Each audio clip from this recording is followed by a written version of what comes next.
Welcome back to Power Your Life Today, the podcast that helps you live a life of more service, value, and love. I'm your host, Christy Joe, mind and body strategist and creator of Power Your Life Today. If you are ready to build and apply mindset strategies to help you stand in your power, head on over to poweryourlifetoday.com to download the Female's Guide to Powering Her Life. Welcome to Season 3, where I am interviewing my parents about parenting power.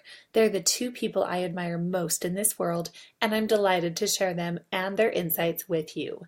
Today we are discussing bonding with children. The biggest takeaway I had as we talked is that time passes so quickly and actions are louder than words. Time will rarely conveniently present itself, so opportunities must be made, priorities must be clear, and some elements of life will be sacrificed in order to build strong bonds between parents and children. In this episode, my parents and I discuss how kids are like cows and will always push the fence, how connecting with kids emotionally helps them feel bonded, how you don't need to have money to do meaningful things for kids or spouses, how my dad was able to do endearing things with us kids after work, how father's interviews helped us connect with our dad on a monthly or so basis, the lessons us kids taught dad and mom, lessons on spirituality and how our religion has tied into all we do, and how to let your kids choose their own path in life and not force them into things that you want them to do. My favorite quote from my mom in this episode is, when the parents are clear on who they are, what they are about, and what they expect, the kids may kick at the fence. They may not like it, but they feel secure. And my favorite quote from my dad is we were talking about basketball, and he said, sometimes, unfortunately, parents push their children into things the parents love and want to see their children do, but we pretty much tried to let you children pick your own route and learn what you liked and enjoyed. And I know that all of us kids are grateful for that. We are all so different, so unique. We all have our own individual passions and loves, but it's beautiful to share the bond and the unity in the family that we do. And that's all thanks to the way my mom and dad parented us. So, all right, let's go ahead and head right into this episode.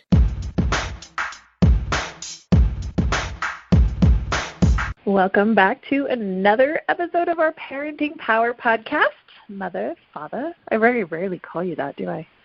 No, you don't, but that's okay. Madre Padre feels better. There we go. Yep. Yeah, okay. Yep, we are here, the Madre, the Padre. Yes, or the mothership and the fathership.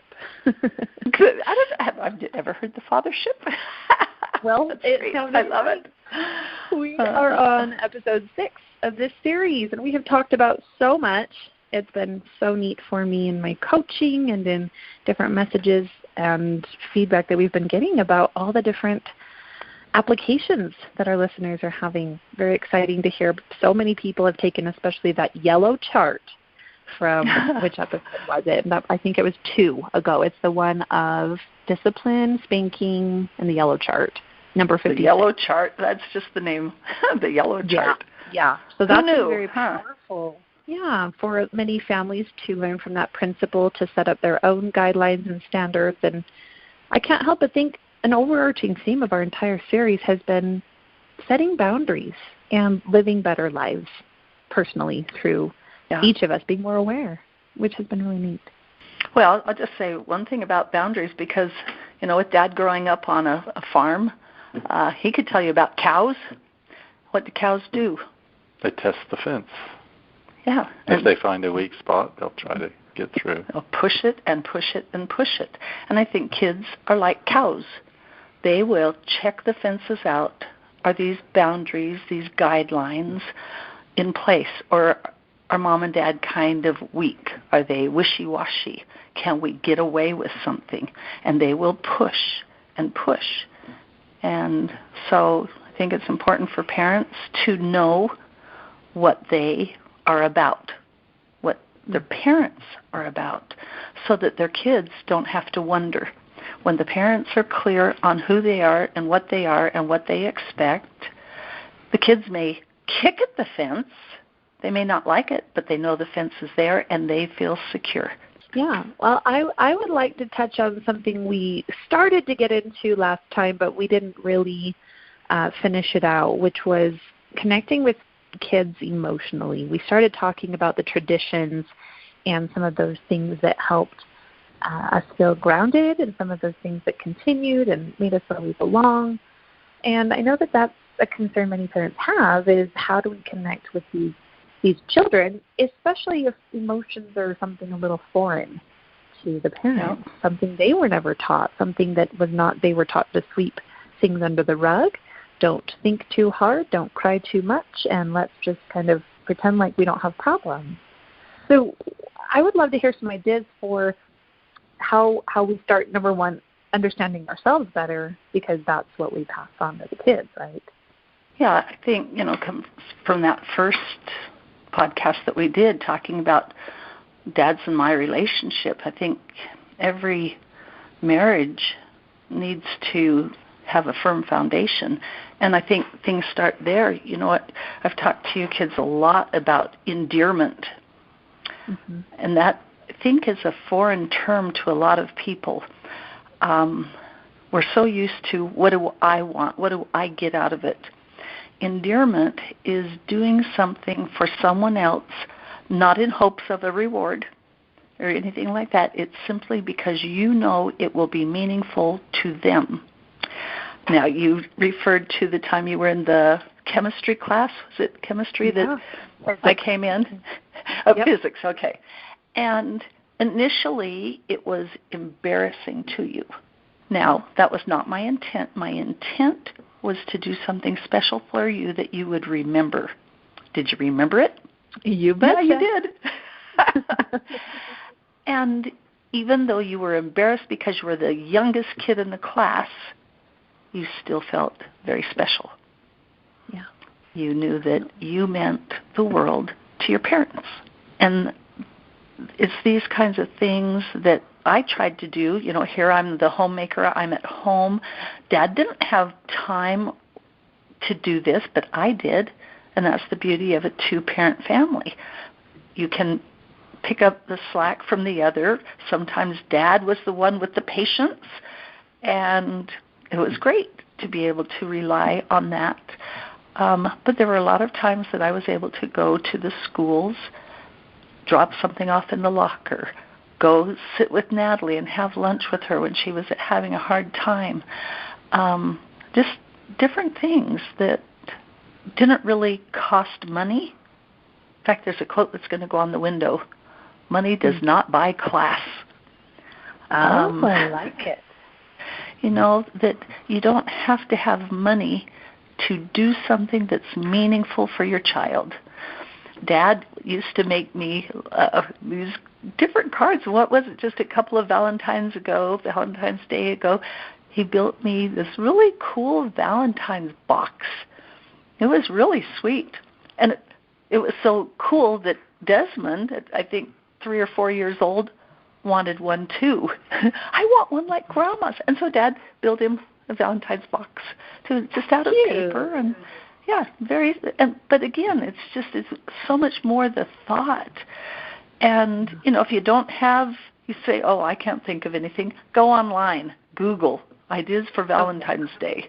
We have so many resources at our fingertips now that you don't have to have the idea. Ask someone else for a good idea. Oh, absolutely. And so even like going to Dad's class for his birthday and singing to him, or for Valentine's Day, and, sure, I don't have a great voice, and it could be embarrassing if I wanted it to be, but it was more important to do something meaningful and memorable.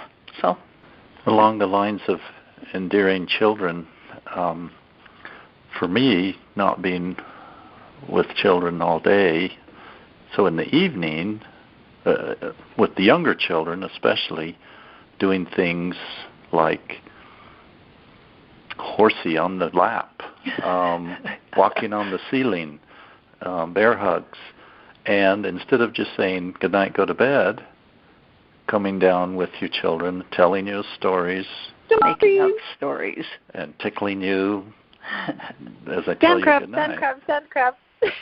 Yeah. And I think all those things help to build a relationship early on. Oh, yeah. Which really helped.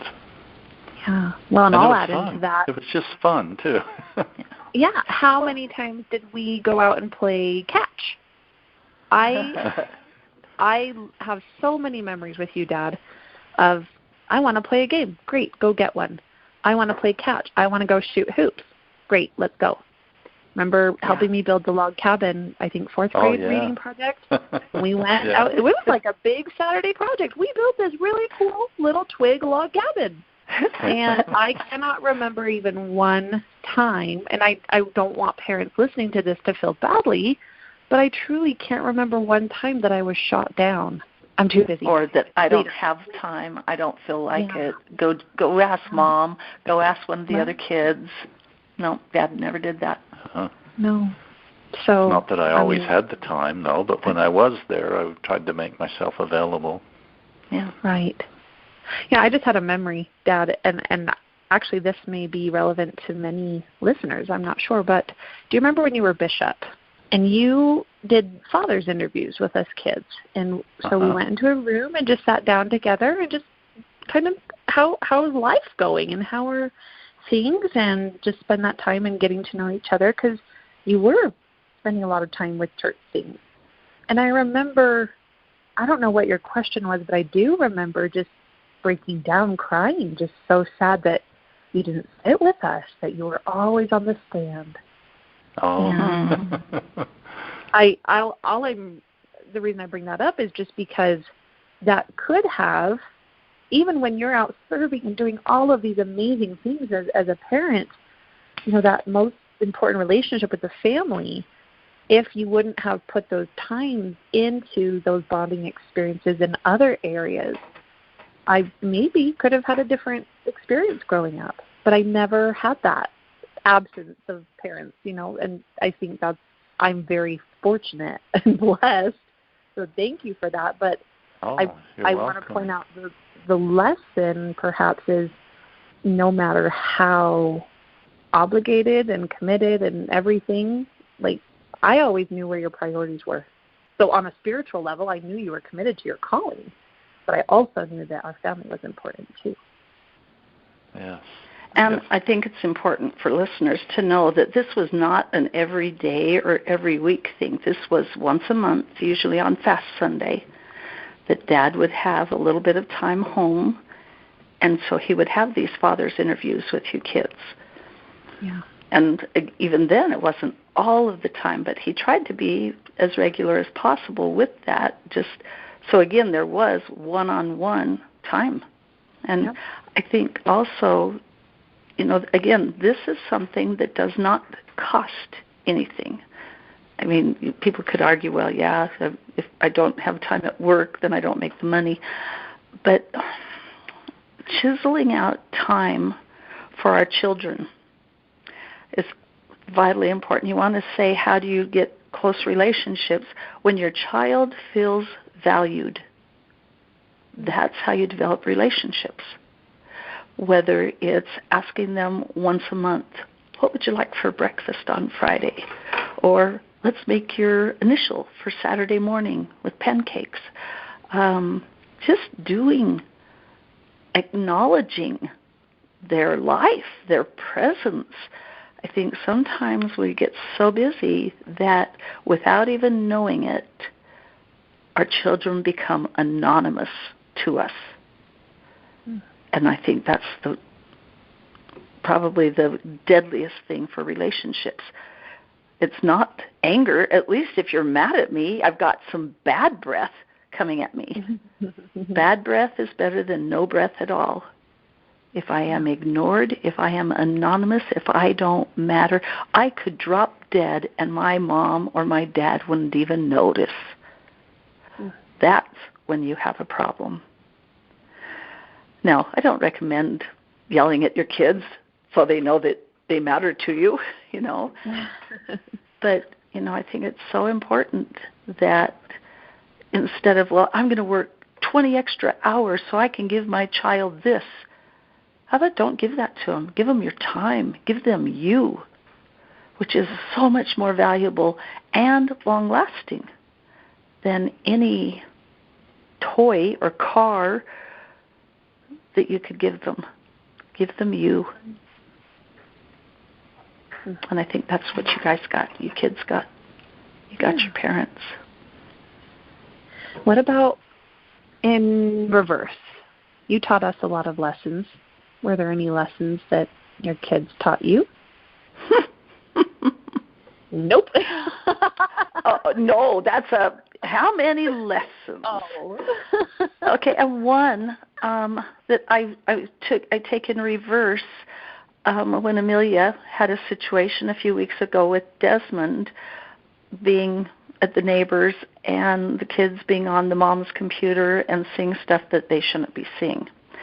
She could have easily overreacted. What are you thinking? But she didn't. She brought Desmond home and said, so what were you doing on the computer? Oh, I didn't see anything, was his initial reaction. But then she said, I'm not mad at you.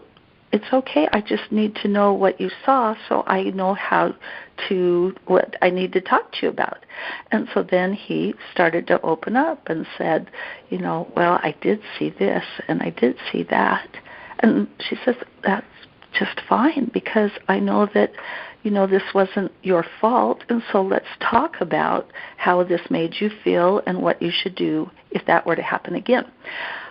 So I was proud of Amelia for having the presence of mind of not overreacting. When you have your first child and you're a new parent, it's not that easy, especially as they become teenagers, when things have piled up. And I can think of a couple of situations in our family that were extremely difficult for me. In hindsight, I wish I could know what I know now and go back and redo. But you don't get that. You don't get experience without experience. And so one of the lessons I would say is to parents, do your utmost best to not overreact. Instead of thinking, why? Why did you know we don't smoke? Why were you smoking? No, don't even go there. Go with a questioning mind. Okay, Susie, I don't understand. Can you help me understand what made you want to smoke with your friends? I mean, did you feel like you'd be left out if you didn't? And maybe offer some possibilities so that they don't feel like you're trying to grill them to the nth degree, but that you really would like to try to understand what their thoughts are and where they're coming from, and so they don't have to say, oh, Dad, you don't have any idea what I'm dealing with. And you're exactly right, Susie, I don't. I can only imagine that maybe this is what you were feeling. Could you please help me understand what it was like to be in that situation? If we can go in with really wanting to know rather than demanding answers, your relationships are going to be better. And so that's one of the lessons my sweet adorables, including you, taught me. Don't react. Be cool, be calm. And there have been a few phone calls that I've had to say, I'm not a good one to talk to right this minute. I love you. I will call you tomorrow. Because I knew if I said anything more than that, it would not be beneficial. And I needed time to think before I opened my mouth. And there have been times the Holy Ghost has said, shut your mouth. Do not say one word. And I've listened.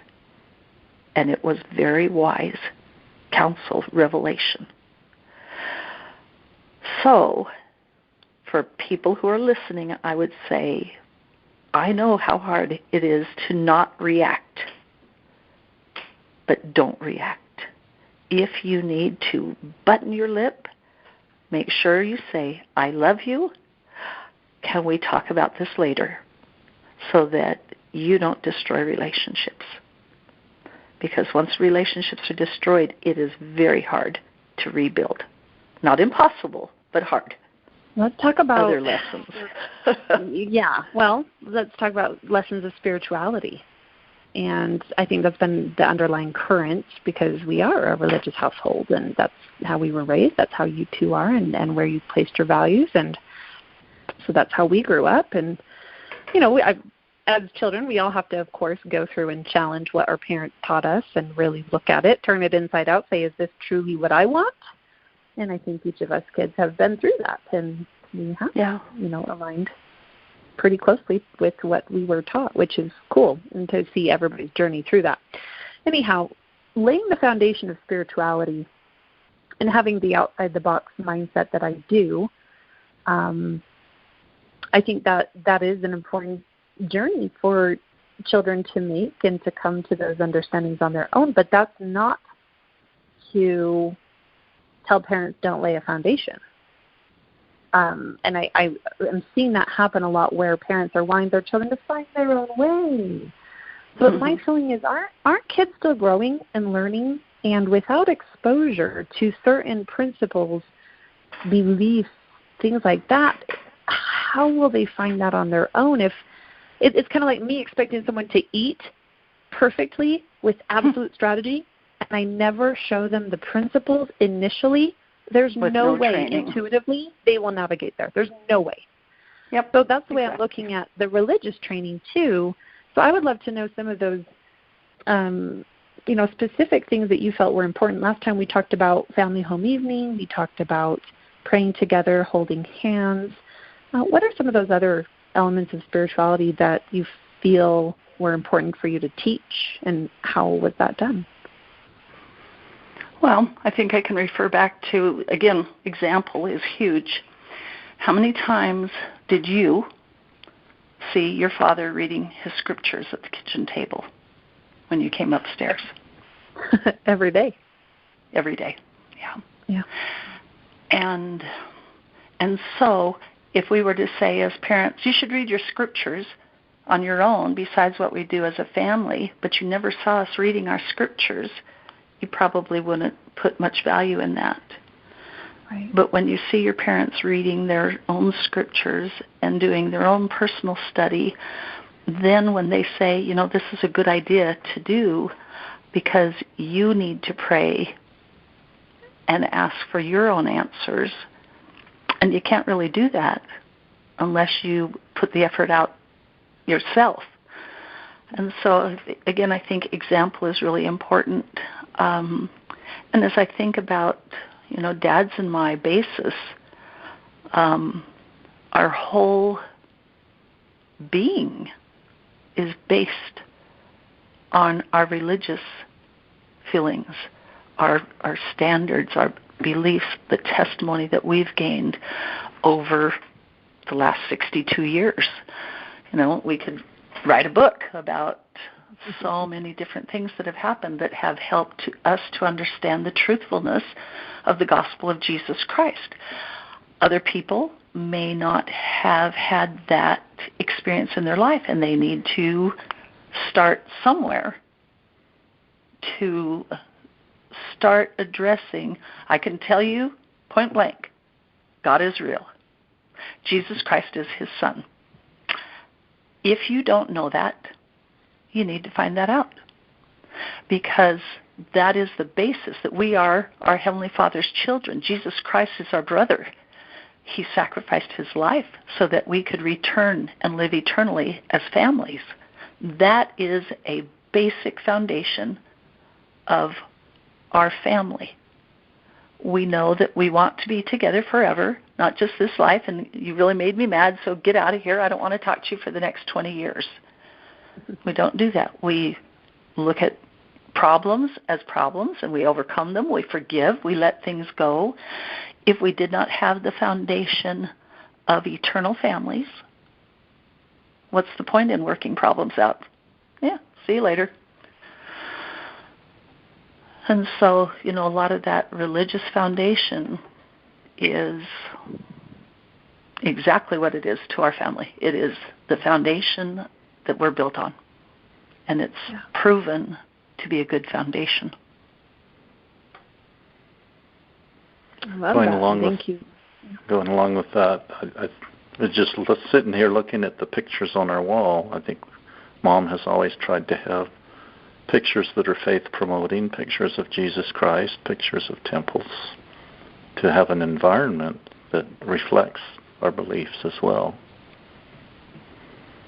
Yeah, when you have how many, let's see, we've been married 38 years. I think we have 34 family pictures. We did pretty good on the wall downstairs. And, we have guests that come and stay with us, and they see those family pictures all along the wall downstairs, and they're amazed. We get so many comments about that, and I just think, well, we've always been a family. We love our family. We've had lots of experiences together, and so that's one thing that we've done and tried to make it a fun yearly thing that we do. Family pictures. What should we do next? I never know what color theme we're doing. There we go. Oh, dear. That is another tradition. A good tradition. Lots. Yeah. Yep.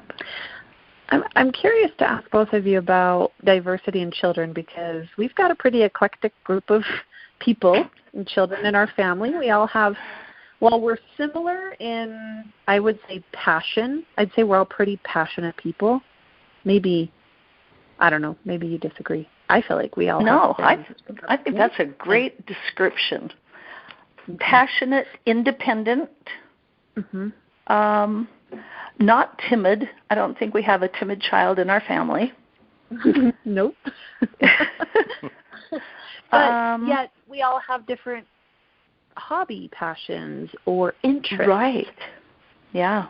So and some that are similar. But yeah, of course. And those are always so fun. So maybe we could talk about what's similar and how that was cultivated, but then how did you help give us the wings to fly with each of our own individual interests and things like that? Yeah. I'm trying to remember. I saw the title of a book. Oh, it's called The Hurried Child. I never read it, but the title really hit me. And I think it's worse, 30 years later, that in this busy world, do everything, give your child every opportunity that's out there, the child becomes the hurried child. Okay, hurry up, we got to go to soccer. Okay, now we got to go to dance. Now hurry up, we've got to go to singing lessons. Oh, hurry up, piano's next. And we rush and rush and rush, and we're not really living, letting our children have time to breathe, think maybe I'd rather read a book. I notice I didn't say play with my cell phone, because hopefully we have enough wisdom to not let that be an option. They can use it as a tool, but not as a distraction. Anyway, and so, I'm looking at our family picture that we took at Palisade Lake last year. Mm-hmm. And I look at everybody in there. So Dallin, let's start from the youngest to the oldest. He loved his sports, played football, rugby. He tried out for the school play, was Peter Pan. Talk about odd stuff. He ran for school president, and he got beat out by a few votes by a gal he had dated. And she wasn't, she was going to show him. Yeah. And so just a very driven young man that also likes photography. And so then there's Natalie, who shares the same photography love as Dallin has, but she is very aware of people and does not want to offend anyone. She's organized and talented, does all these things, but she will not offend anyone. She would rather die than offend someone. I cannot say that about your mother. So anyway, maybe your father, but not your mother. Natalie is amazing at validating people. She has a gift for it. Yep. And she is so thoughtful and is always doing something for someone else. Just amazing. So Natalie. Then Amelia, who shares your passion for dance. She's very creative, does wonderful things with the computer. She can tell me all kinds of things technologically, and yet she's a great wife and a great mother and manages to pull things all together. And then there's, let's see, that number 4 child. What was her name? Oh, that's right, Christy Joe, who has always had a special place in my heart because of the missionary companion I had named Christy Joe. And I was so excited when you were born to be able to name you Christy Joe.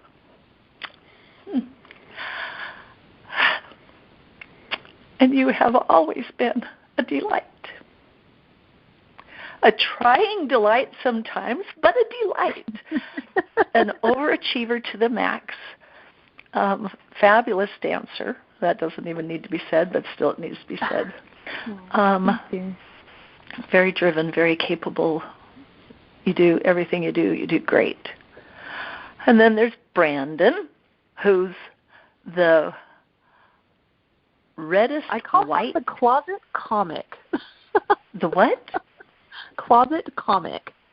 Oh, closet comic. You wouldn't think he's funny, but then he pulls. Oh, he's hilarious. You're just like, what? Well, and see, okay, I think he shares some of Natalie's stuff. He is the diplomat of all diplomats. He just is Mr. Cool, calm. Yeah. He doesn't get riled, but he does. He just doesn't show it. He's like his dad that way. He handles all kinds of stuff, and he handles it very well. He's very active, very everything, loves his family, devoted to his family, and that's wonderful.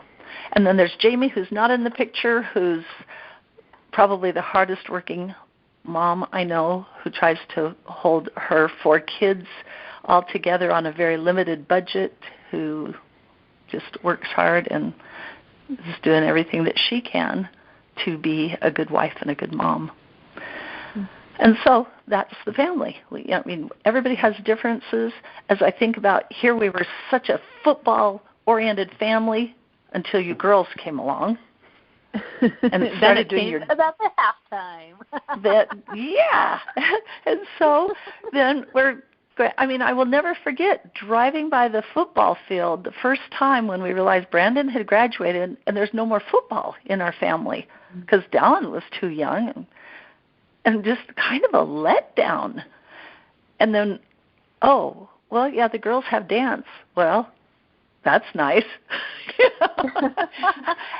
And so it took us a little bit of time, but we adapted very readily, and we became dance parents, and we loved it. And it was so fun to watch the boys, Brandon and Denzel, support you guys in that one picture when all the E-shells are sitting out under the bleachers. We had the what do they call it? The tailgate party. Out front? Yeah. Yeah, eating and just hanging out and chilling, and our family's all there, and just some cool things. So again, traditions, but just the way you get used to functioning as a family. It's just, okay, so there was the time that Denzel thought it was more important to go to some friend's house to watch the NBA playoffs or something, and I was not happy because, no, our family comes first. And that was a little head-butting time, and I'm not sure who won, but I think he realized this was not cool. And so I think sometimes parents don't win. Sometimes the kids are going to be stinky and do stupid stuff. And so you can let them know that was stinky and stupid, but I love you. I hope you learned something from this. And so you can look back at even the difficult things and go, we learned together. And I think that's what a family's for. Yeah. When we were younger, did you ever deal with the mindsets or worries or anxieties that I've seen are kind of common now in parents where they are so frenzied? You've talked about the overworked child, but I want to go into it deeper. Did you ever deal with that? The worry that if you didn't get us in everything possible, that we would not amount to anything, that you would be holding us back, or anything like that? Nope.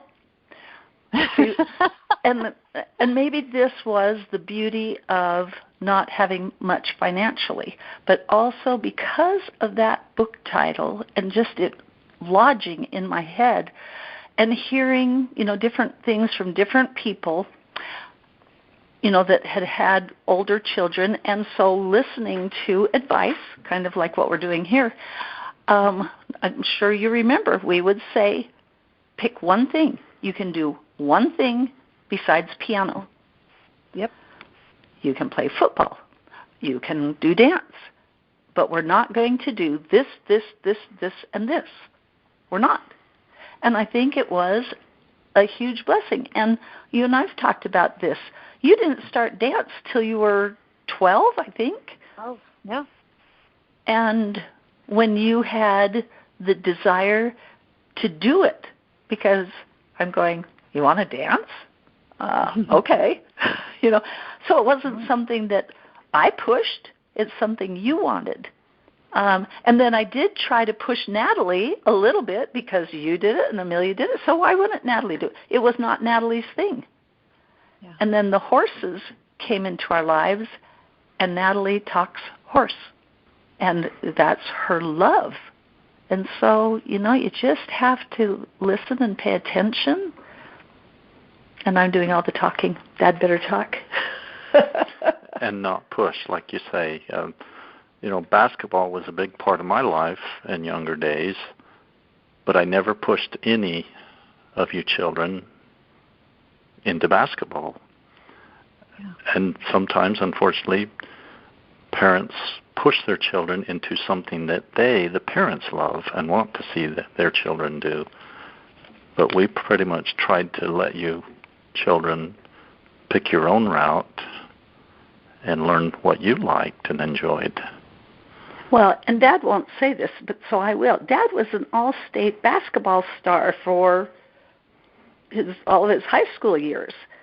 And so when people would come from home and say, oh, so how many of your kids play basketball?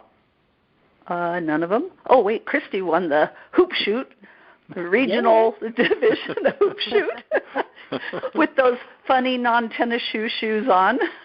Yeah. Well, and I played up until 9th grade, and then dance took over. Yeah, right. But again, you sorted through what you wanted to do. Yeah. Because, kids can try to do it all, and it's not good. Yep. But I think sometimes parents are living through their kids, and they don't want to miss anything. They're not going to destroy their child by not letting them do every sport there is or every hobby there is. Use a little wisdom as a parent and help them discern and decide and not have to do it all. Well, that's something very important I hear you saying that I observe a lot of in the dance world, and that vicarious living, I know it's like it can hit some people really hard in the chest. I even remember once I was in a judges meeting, there were some griping mothers, and I did make the little comment under my breath, like, well, if we have vicarious living, this would not be a problem. Oopsie. And the other judges looked at me like, did you just say that? I'm like, yeah, I did. And it was not in front of other people. But and so that's why I'm hesitating to bring this up. But here's the thing, no one's actually listening while we're recording it. So I could imagine that if life had not gone how I wanted, if I felt I got married too young, I didn't have time to develop myself, my talents, my ambitions, my hobbies, and I felt deep, deep, deep down, even though I probably would admit it on the surface, deep, deep down, a little bit of sadness, a little bit of like I didn't get a chance, that if I was not careful, I would see that show up in how I pushed a child to do those things to fulfill what I was not able to do. Yeah. Well, and again, that ability to look inside ourselves and identify, being introspective. Why do I do what I do? And I think that's so important for parents to analyze, not just go flying off. And even when something gets handled poorly, to look at it and say, oh, I can see I was tired, I was hungry, I didn't handle that well. I'll be more careful, in that situation. Learn what you can, even from our mistakes, instead of berating ourselves. Yeah. Learn from it and identify what it is why we're doing what we're doing with our children. Is it because you didn't ever get to do dance? Is it because you never got to play the piano? Why are you doing what you're doing? Fair. And, of course, I'll put a plug in for piano lessons. Well, I did want to go there. I did. Oh, good. Okay, so we had a little bit of a requirement. Like if we wanted to do an extracurricular activity, like dance or sports, we had this agreement. Well, I don't know that we agreed to it. We had a requirement that we had to do piano lessons, I believe, until, 16 years old? Was that the rule? Yep, because then by the time you're 16, you realize the benefit of it. Right. Some parents say till you're 18. But if piano's doing what it's supposed to do, by the time you're 16, you go, oh, I'm over that really weird stuff from 13 to 15. Right. But, yeah, I tell this to my piano parents a lot because it is very age-appropriate behavior for children somewhere between 12 and 14 to go, I hate piano. I don't want to do piano. And some parents don't want to push their child, and so they say, okay, Susie. And I tell my parents, I tell my students, okay, if your little sister was sick and she needed to go to the doctor, and your mom says, okay, we're going to go to the doctor because you need to get a shot, and Susie throws a fit, I hate shots, and so your mom says, oh, okay, we won't go to the doctor because we don't want you to be upset. That would be really stupid parenting. But sometimes that happens when kids say, I hate piano. I don't want to do piano. Oh, okay, we don't want you to be upset. We don't want to require anything of you. Well, that's really dumb. But I can, what I do with my piano students and the parents, there are some things. But what we did with you kids was simply say, you can quit piano anytime you want to.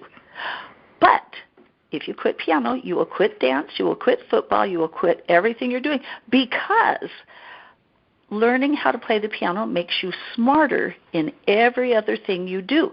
And I would be a very dumb parent to let you go out of this house not fully prepared. So, and that's what you would be if you don't have your piano lessons. So you can stop anytime. And I remember you kids going, that is so not fair. You're right, but that's the way it is. You are free to stop piano lessons whenever you want. And guess what? You didn't. Brandon was the only one who got out of that, but he got out of that at the age of 8. So, but he did trumpet instead. So he still got music lessons. Yeah. Well, and there's so many times in my dance classes that I'm asking people, or the students, I'm saying, how many of you play the piano or an instrument? And when they do, I can explain things in a more analytical way because they read music and they understand it on a deeper level than my students who don't. It's very interesting to me. So the students that don't read music, I have to explain in a more right brain sort of way. Yeah. Music readers, I can do left brain. But anyway, I want to talk about how we were busy. So when did we practice? Before school. Oh, let me see. Or before school. Well, and I tell my students this, hey, if you want to complain about coming at 6:30, talk to my kids who started at 6 o'clock in the morning. Yep. You guys had early piano lessons because luckily I was of the firm belief piano lessons or piano practice and stuff after school is just harder. And so we always did piano practicing before school and your lessons before school. And, you just have to juggle time on the piano. And that was when we only had one piano. Now it would be easy. We have lots of pianos. But, it's like, you do the story with the jar. You put the big rocks in first and then the smaller rocks and then the sand and then the water. But if you put the water in first, You have very little room for the sand or the rocks, or no way, the big rocks. So you have to decide what is most important. And I've done this with some of my piano students, drawn out a schedule. What time do you get up? What time do you have breakfast? When do you get ready? All those things. Okay, so look, you're going back to bed for a half hour. If you don't go back to bed and you practice for a half hour, there you've got your practicing done. Look at that. And so sometimes it's just really a matter of managing your time, teaching your children how to manage their time. And that's a great thing. Talk about a life skill. Well, do you know how often when I feel like I'm getting a little lax, it's hard to running your own business from home. If I was not as autonomous and disciplined as I had been trained when I was young, there is no way I could do what I do. There's no way. I would fail. Right. But you're an overachiever that way. You are very disciplined. Well, you do very well. I can't tell you how many times I literally revert to child, and I'm like picturing how would mom and dad, nope, 6:30, you need to be doing this. Let's go. If you don't do this, this isn't going to happen. And my brain still works like that. Yeah. So I think that is very important to establish young. Yeah. And, this kind of takes, going back to younger kids, because it started when you guys were young, but our job charts. And yes, I remember my mom just cracking up because when she came to visit once, she says, you change job charts and you change rooms more than anybody I've ever seen. And I just remember because as we would talk, as I would talk to you kids, you tried different things. I would say, okay, do you want to do the same job all week long? Do you want a different job every day? And we tried all kinds of things. And we always went with the majority vote, and it got to be where there was a different job each day. And it worked out really well. And again, the organizational side. So you make the chart, which takes a little bit of time, but once it's done, you pin the chart up on the door or the fridge, and then you don't have to, you just say, have you done your chart? Or have you done your job? What's your job for today? They have to go look at the chart and tell you what the job is. Okay, so you're supposed to vacuum. Is it done? Well, it doesn't look like it to me. I don't see the lines the way I like them. Go do it again. You guys learned how to vacuum really good. I remember teaching you kids, like, mowing the lawn, that you have to overlap. This looks really cool when it's vacuumed this way. Yes. And it takes practice, takes teaching. A lot of times parents say, well, it wouldn't be done right if I let the kids do it. Well, that's right, because they've got to learn, and you've got to teach them. So you might ruin a few batches of laundry if they put bleach in the colored clothes. You teach your kids how to do things instead of doing everything for them. You're supposed to be working yourself out of a job, not sealing your life into this job forever. So. Well, and I think just that topic alone comes up quite often in my coaching as I'm helping women deal with overwhelm and stress and realizing they're taking on far more than they can do, and they're not being what I think, be the CEO of your home. Your job is to delegate, to teach, to, it's not a dictatorship. It's teaching through example, through, like you said, you were out there with us showing us how to do things. And I fell in love with the diagonal lines in the lawn, not the curves.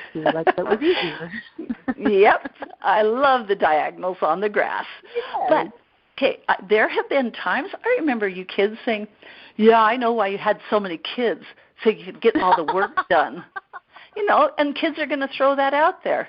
And, there's so many times I just say, you're exactly right. You're exactly right. That's exactly why I had children. The bottom line is it'd be so much easier to do it myself than to teach 7 children how to do this work. It was worth every minute of it. And you kids learned. And when you're working together, there is something about that camaraderie. Yeah. You can see when you have a job that you really like and you like your coworkers, it's great to go to work. When you hate them, you dread going to work every day.